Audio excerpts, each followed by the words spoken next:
In the TV series Shogun, the character Lady Mariko speaks the following lines to Blackthorn. Do you know the Eightfold Fence? From the time we are small, it is something we are taught to build within ourselves. An impenetrable wall behind which we can retreat whenever we need. You must train yourself to listen without hearing. For instance, you can listen to the sound of a blossom falling or the rocks growing. If you really listen, your present circumstances vanish. Do not be fooled by our politeness, our bows, our maze of rituals. Beneath it all, we could be a great distance away, safe and alone. This is the Japanese take on the various types of selves we cultivate and how we use them as fences to protect our vulnerable soul. Lady Mariko didn't describe these 8 fences, so let's imagine what they could be. To add structure, let's compare them with the layers of the Tree of Life, which is, besides other things, a glyph of the human self. The first sphere of self is the body and the way we present it, like how we clothe and move it. The body has no fence because we cannot hide the way we look. The body produces emotions, hence emotional displays belong to this level too. In Japanese culture, people make great efforts to hide their emotions in fear of emotional manipulation. This sphere of self corresponds to the lowest layer of the Tree of Life, materialization. Its traditional name is kingdom, which represents, besides other things, the physical body. The major arcana that illustrates this level is the adversity card. The Hebrew letter Oyin belongs to this card, which means eye. The eye is a symbol of appearances and the way things look. In this case, the outer appearances of a person. We reach the next sphere of self through the gate of the social mask or social persona, as Carl Jung called it. We configure our persona according to the way we want other people to see us. Our social persona consists of the personality traits we display in public, which includes skills, attitudes, and beliefs. On the Tree of Life, the 9th sphere, energy, occupies the field of the social self. Its traditional name is foundation, which means the energetic foundation of the physical world, or in this case, the mind. We can think of the mind as the mental foundation of the body. The mind is connected to memory and works habitual. This includes habits of speech, habits of behavior, and habits of perception that we put on public display. The awakening card relates to this level of the Tree of Life. Primarily, this card shows painful awakenings in the form of disappointments and disillusionments. In our case, it represents the discovery of a person behind its appearance. For example, the discovery of a charming man behind an unappealing look. We enter the next field of self through the gate of privacy. This is the self we present to our friends and family. In the Japanese and other Asian cultures, this gate is tightly shut, and the fence surrounding this self is particularly high and strong. This gate only opens to those who earned our trust. On the Tree of Life, the spheres of creativity, desires, and intelligence occupy this level. The private self introduces us to its private wishes, ambitions, and thoughts. The Revelation card illustrates this level. The woman in the picture is nude, which symbolizes truth, in this case, private truth. We reach the next field of self through the Lover's Gate. Our intimate self dwells in this field. We feel the self inside our hearts. Think of this field as an inner garden where secret wishes, thoughts, and fantasies blossom, which we share only with 2 or 3 people in life, like a trusted lover or child. In this garden flourish also our love, our heart's desire, and the values we hold dear. If we share our garden of delight with another person, we speak the truth about ourselves, or rather what we think is the truth about ourselves, since our self-understanding is an evolving matter. Self-consciousness moves up and down the tree of life and back and forth through the fields of self. On the tree of life, this level corresponds to the sphere of self-consciousness, whose traditional title is beauty. Where there is love, there is beauty, and where there is beauty, there is love. The evolution card illustrates this level of the tree of life. This card represents the soul's state of evolution.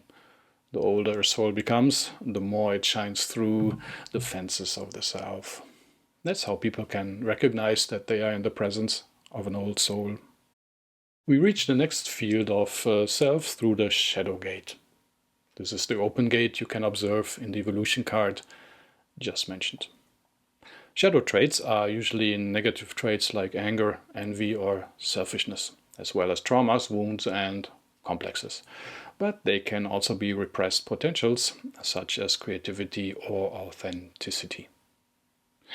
We may hide our shadow even from our lovers or children, worried our dark side may scare them. It takes decades to build the trust for sharing our shadow. If you have a mate you can trust with your dark side, cherish him or her. In this field of self, we work out all existential matters like identity crises, ordeals, and karma. Going through existential crisis cultivates individuation, which is a Jungian concept.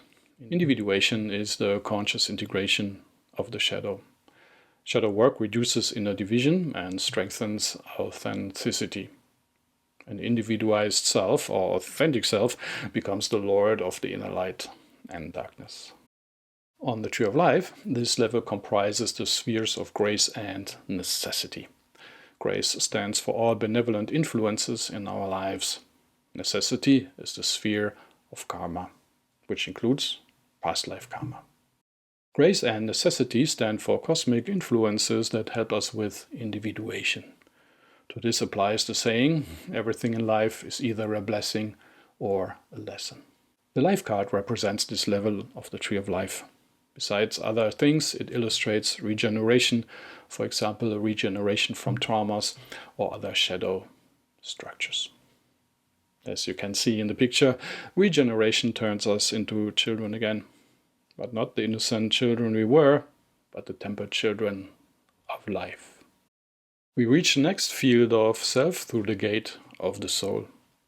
The teachings of the Tree of Life describe this gate as an abyss, which separates the incarnate self from the immortal soul. Upon passing this gate, we behold our soul and the intention behind its transmigration. We may even remember past incarnations. On the Tree of Life, the sphere's wisdom and understanding occupy this level. Hence, we may realize the wisdom, understanding, and empathy our soul has accumulated during its transmigration. On this level, we lose the sense of personal action. We recognize personality as a vehicle through which universal forces flow toward manifestation. On the side note, no major arcana shows the ego. Instead, they show universal constituents of the human self, in particular the higher self, the anima, and the animus. On this level, the self can say, through me, the unfailing wisdom of the primal will to good takes form in thought and word. And filled with understanding of its perfect law, I'm guided moment by moment along the path of liberation. The path of liberation is the transmigration of the soul. On the Tree of Life, this level corresponds to the realization card. This card illustrates the realization of our soul and the liberation from the sense of self-doing. The man, woman, and child rise from stone coffins. Besides other things, this symbolizes three-dimensional incarnate awareness. The soul's consciousness is four-dimensional and transcends the illusion of time. We reach the next level of self through the gate of illumination. The mystics know this as the cloud upon the sanctuary. Illumination is a vision of the higher self, which resides at the center of mankind and lives in the heart of every soul. On the previous level, we lose all sense of doing. On this level, we realize the illusion of the incarnate self. However, despite us being conscious of this illusion, it will remain with us for as long as the transmigration of our soul lasts. On the Tree of Life, the sphere of intention occupies this level. Intention is spiritual or cosmic, and we only channel it. When your self-consciousness ascends to this level, it can say, I am the center of expression for the primal will to good, which eternally creates and sustains the universe. The skill card illustrates this field of self. Hence, it signifies cosmic consciousness, the perfection of human consciousness. We achieve this perfection upon merging our personal consciousness with cosmic consciousness. The figure in the picture dances to the cosmic rhythms. It is androgynous, which signifies that it has transcended all dualities. We reach the next level of self through the gate of the Holy of Holies. In the teachings of the Tree of Life, 3 veils shroud this gate. These veils are known by the names limitless light, limitlessness, and nothingness. Through these 3 veils, we reach the innermost self, which is our spirit. A long time ago, our spirit separated from the grand spirit, took on the soul, and went on its cosmic adventure, the transmigration of its soul. The major arcana spirit illustrates this self. The associated number is 0. The spirit is everything and nothing at the same time, undefinable and ineffable. And it is divine. In the teachings of the Tree of Life, this field of self is also known as Shekinah, the divine presence within. The Japanese have a beautiful allegory for this. Some shrines have a mirror installed on the floor. If a visitor bows before the shrine, she sees her own reflection in the mirror. The Japanese word for mirror is kagami. Kagami is made of 3 syllables: ka, ga, and mi. Ga is the so-called subject marker, which defines the subject or actor in a sentence. Hence, it can be understood as the ego marker. If you remove ga, you are left with kami. Kami means God. To find God, you just need to remove ego, or the 8 fences that surround the divinity at the center of your being. I hope you enjoyed this installment of the Enlightenment Tarot and discovered an inspiration or 2. Please help to spread the light with a like and share. And don't forget to subscribe. Love and light.